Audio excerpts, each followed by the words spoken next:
Arrêtons-nous maintenant sur Noé de manière un peu plus intime.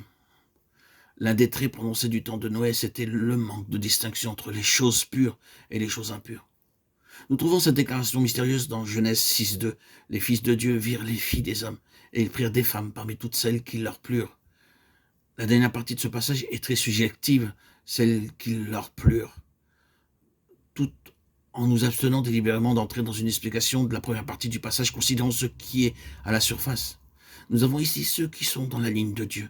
Nous en tiendrons simplement à cela. Il y a ici ceux qui sont dans la ligne de Dieu et ceux qui ne sont pas dans la ligne de Dieu, les fils de Dieu et les filles des hommes. Et nous trouvons un mélange entre eux, un manque de distinction, une perte de discernement entre ce qui est de Dieu et ce qui n'est pas de Dieu, et un rapprochement de ces deux choses pour les unir. C'est la signification du mariage.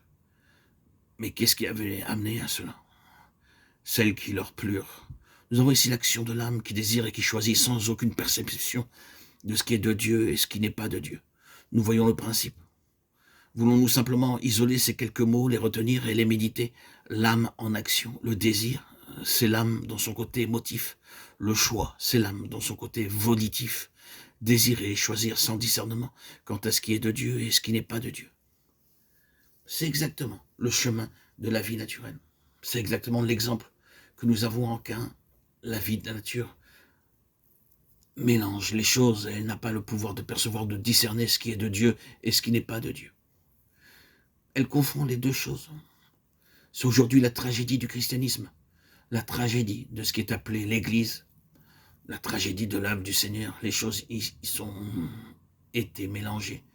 Ce qui est de Dieu a été soumis à la main de l'homme et l'homme s'introduisit dans les choses de Dieu. Tout cela, c'est le mélange de l'âme avec les choses de Dieu.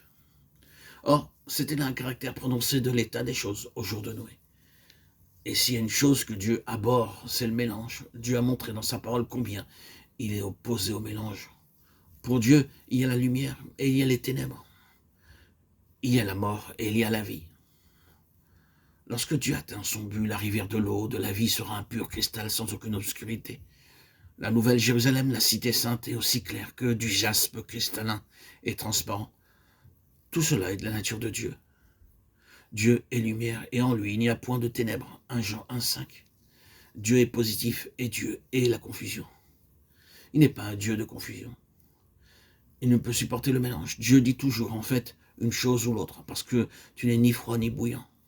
Je te vomirai de ma bouche. Apocalypse 3,16. Dieu est écœuré par le mélange et c'est ce qui existait au temps de Noé. La vie naturelle s'était mêlée aux choses divines et cela amena le déluge, le jugement. C'est le chemin de la mort. La loi de l'esprit de vie demande le don absolu de nous-mêmes. La vie agit dans la ligne de ce qui est entièrement distinct, manifeste, clair et selon Dieu. Elle ne peut autoriser de mélange. Nous voyons ici la séduction de cette vie d'âme attirer le jugement de Dieu. Qu'est-ce que la séduction? Elle agit de plusieurs manières, mais en ce qui concerne l'âme, elle peut agir de cette manière. Elle nous fait adhérer de façon si déterminée à nos propres opinions sur un opinion sujet, sur un opinion à aucun autre jugement que le nôtre. La chose commence par nous et se termine avec nous. Elle est liée à nous-mêmes et nous n'accepterons aucun autre jugement sur notre opinion.